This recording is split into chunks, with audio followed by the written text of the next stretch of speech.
quarterback is a question, especially next year. Maybe you give Carson May a year and Joey Labus another year. Who knows if Padilla or Petrus transfer? And I'm not saying that Petrus or Padilla can't improve, but Mark, if you look at the numbers and you look at just the history of quarterbacking under Kirk Ferentz, Iowa quarterbacks don't typically improve all that much as they go. They just don't. It's just is what it is. You look back at 2009, Stanzi throws more picks than touchdowns, but they go 11-2 and win the Orange Bowl. And then in 2000 or whatever it was, 10, he flips those numbers and they kind of sucked. It was like what, an 8-5 season, or was it? I don't even remember. I think it was 8 and maybe it was 8-5. Yeah. So quarterbacks just don't improve here. So I'm skeptical. I want Iowa right now. My big thing, Mark, and I haven't really produced a whole lot of content on this, but I've mentioned it on the air. Iowa needs to be in the transfer portal hard. They need to be in there hard. And I don't believe they are. I don't believe they will be. But that's my opinion. They need to be getting in that transfer portal, and they need to be contacting. People are going to laugh at this. They need to be contacting Bo Nix. They need to be contacting all the big names. And I'm not saying you're going to be able to land in him, because why would Bo Nix want to come to Iowa? All right. But the kid from Texas A&M, what's his name? Calzada? Yeah. He was recruited by Iowa. Iowa offered him in 2019. Kid went out and beat Alabama. Like, he needs to be at least contacted. I mentioned Tyson Fomachan from Clemson, another kid, played high school ball with Nico Reganey. He's a 4-star out of high school, hasn't played a whole lot at Clemson, and when he's played, he hasn't been great. I understand that. But Iowa has an issue at quarterback. Doesn't mean doesn't have issues other places, but they have an issue at quarterback they need fixed now. Now, Bo Nix would be the most athletic quarterback we've ever seen at Iowa. He can really, he's good. Do I really think they have a chance at him? I don't. But I'm just saying, like, I guess I never really delved into the transfer portal, but so far, what's happening in the quarterback at the quarterback position it's unprecedented, isn't it? Unprecedented. So so let's just do the math here, Mark. Iowa has as big of a quarterback issue as I can remember.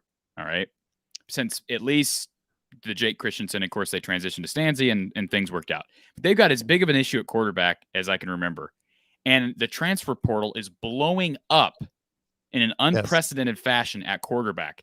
Wouldn't you think those two variables would be the perfect storm for Iowa to go out there and bring in a transfer quarterback? Or at least make contact. Absolutely. If we went down the number of quarterbacks and the status of quarterbacks that have been in the transfer portal this offseason and currently are, it's just astounding. Zach Calzada has elite arm talent. He's not an elite quarterback yet, but he is elite arm talent. He's got a gun, and he's pretty mobile. He's not like a runner, but he's mobile. He's probably Alex Padilla mobile, but he's a great thrower of the ball.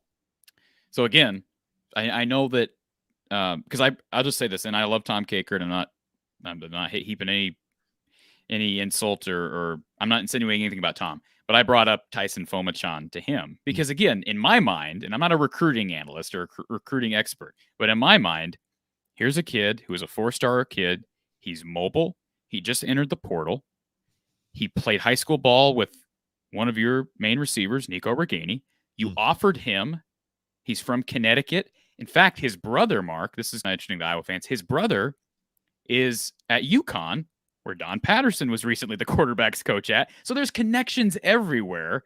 Not saying he would fit. Maybe he wouldn't. Maybe there's something. But again, I would just think that's a perfect example of somebody you at least look into, and maybe they are. Maybe they are. All I can tell you is I have not heard anything as far as, like, for instance, I'll just give you an example. Fomachan's dad spoke to the media out in Connecticut this past week, and he gives it a laundry list of schools who have contacted him. It means nothing. Doesn't mean all these schools are offering, but contacted him, and Iowa was on the list. Now, again, maybe there's something behind the scenes, but with all these quarterbacks out there, Fomachan and Calzada's the one that really would intrigue me if I was Iowa. But here's what you got to remember, and I'm not saying they don't acknowledge that there's a problem, but for Iowa to go out and get a quarterback, they would first have to acknowledge that there is a problem at quarterback. And I don't know. do they believe there's a problem at quarterback, or is it all? Because I hear fans, and I'm not trying to insult any of the fans. And who was it earlier that I saw Charles made a comment about how Iowa should be in the portal for linemen. They are in the portal for linemen. There's a kid from the Ivy League that Iowa just offered. Let me pull that up here, Mark, in case Charles wants to know this. Kid from Hunter Norzad, offensive lineman from Cornell, that is in the portal, and Iowa just offered. So, I mean, they are there. But here's the thing: there's more than one problem, and I know Kevin Downey is one of our loyal listeners on here. He made the comment, I think it was yesterday. Iowa needs to fix the offensive line, and I said back, well, multiple problems require multiple solutions, and you're not the 110th, whatever they are, best offense in the country unless you have multiple problems. But let's be honest, it starts with coaching and it starts with quarterback play. Those are your two big boys. And then, of course, offensive line play is huge as well, especially at Iowa. But you have to have multiple solutions. And I'm a firm believer that even if the offensive line improves, which I have no doubt it will improve, I don't know how much it will improve because they're losing maybe the best offensive lineman in the country in Tyler Linderbaum, most likely. I still don't believe this offense can be. I think you're going to have a ceiling unless that quarterback room takes a huge leap forward. Why would they not go in the portal? Don't ask me, Mark. That's what I've been saying. That's what, and am I crazy in saying that those two guys as examples are obvious candidates? Absolutely. You already have relationships. Yes, you have relationships, and you're Iowa. You're not Northern Illinois or San Jose State. You just played in the Big Ten championship game. You play on national television. You play in front of packed houses. You're a name brand. You've got the 6th most NFL players on rosters, right? You're a top 15 program in the country. You should be able to just call anybody up and at least have a conversation. Mark, I'm just curious, Mark, if I would love to just get a poll since I can see the chat and you can see the chat. If you're an Iowa fan, just comment yes or no. Does Iowa need to go into the portal at quarterback right now? I want to get a feel for this, Mark, because if I'm just completely delusional and all the problem lies on the offensive line, because I respect what our listeners have to say, but if I'm just totally delusional on this and the only problem is the offensive line and play calling, then somebody call me out for it. Okay, folks, jump in. I'm seeing a couple of responses rolling in here. I think we know what the answer is going to be. I think Iowa fans are smart. I think Iowa fans are some of the smartest fans in the country. 5-0 at this point. Okay, DR says no. So DR, I'd love to know DR's reasoning. I respect his opinion, but I'd like to know DR's reasoning as to why Iowa doesn't need a QB from the portal. Maybe he just has. I've heard some people say that Carson May is going to come in here and win the job, and maybe that'll happen. I could be wrong on that, but I just don't see it. Do you see that happening, Mark? You know Iowa football. Is Carson May, fresh out of Oklahoma, is he going to come in here and supersede? I mean, I hope it happens if he's deserving, but it's just not a Kirk Ferentz thing to do. So if he's that good, that would be a great thing. What is the issue with bringing in an experienced quarterback? Because Carson May is not going to expect to win the job. So you're not going to lose him by not playing him his first season. Exactly. Yeah. And that's exactly my point. There is no harm, especially if you get like a grad transfer. I don't know how many grad transfer quarterbacks there are out there. I mean, I guess Martinez is technically a grad transfer. I'd have to look at that list. Calzada's not, I don't think, because he was class of 2019. No. So, but my point is, you bring a kid like that in, I don't think that prompts maybe that prompts Petrus or Padilla to transfer, especially Petrus since his time is running out. I could see that. But again, we're trying to win next year. And Mark, we went through the schedule last week on this show. Iowa it's just not happening. It's not happening next year unless there's some serious changes because the schedule is a load. It's a load. They're not winning. They're not winning 10 games in the regular season next year with that schedule unless there's some changes. And I think it starts with the quarterback.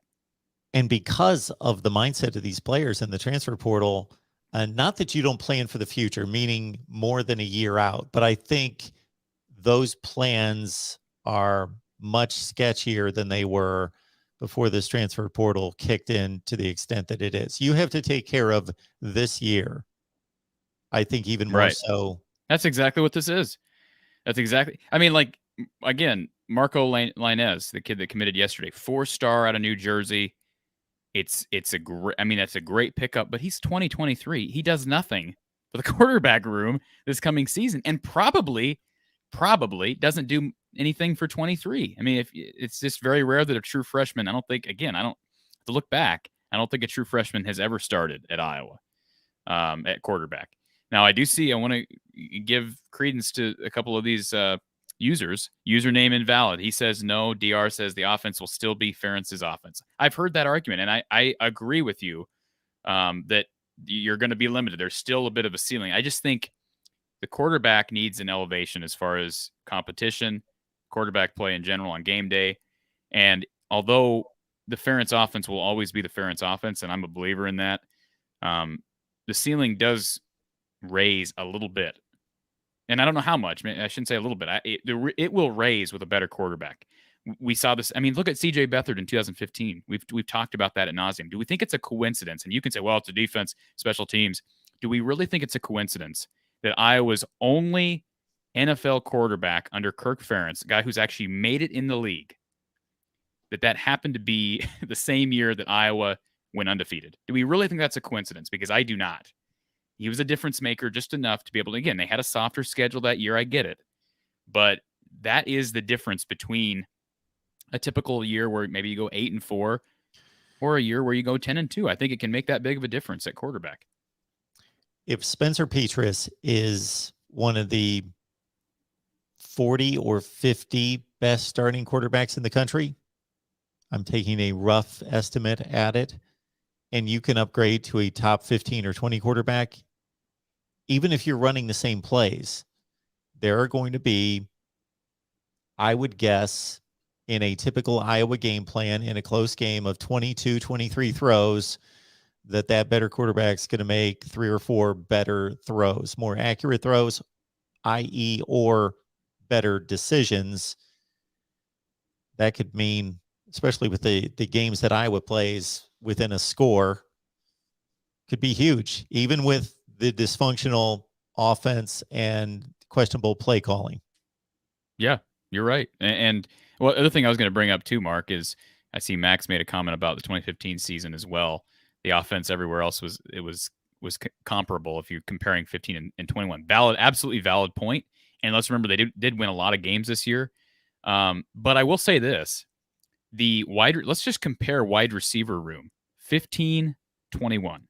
Okay, so 15 you had Tavon Smith, very good wide receiver, but not an NFL guy. Good wide receiver.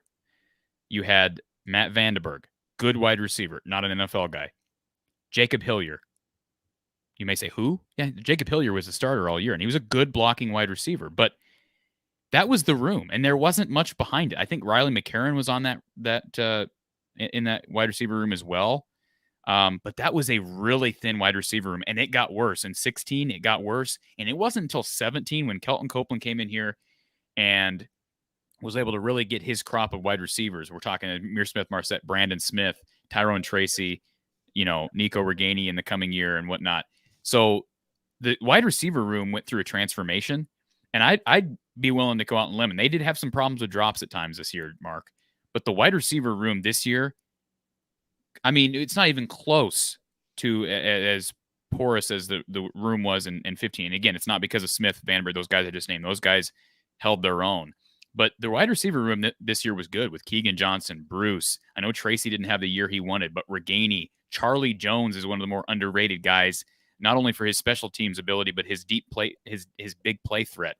So I just, again, I know you don't like to play that game. We don't like to play the game of, well, if you had CJ on this team, if you had CJ on the team this year with this special teams unit and this defense, I don't know. I mean, 10-2 is great, but I don't know. Who knows what would have happened? Because I think certainly the Purdue and Wisconsin games, I know that the scores were lopsided, but you just never know where the defense did the job in every game this year. Even the 42-3 Michigan game, that score does not tell the story of the game.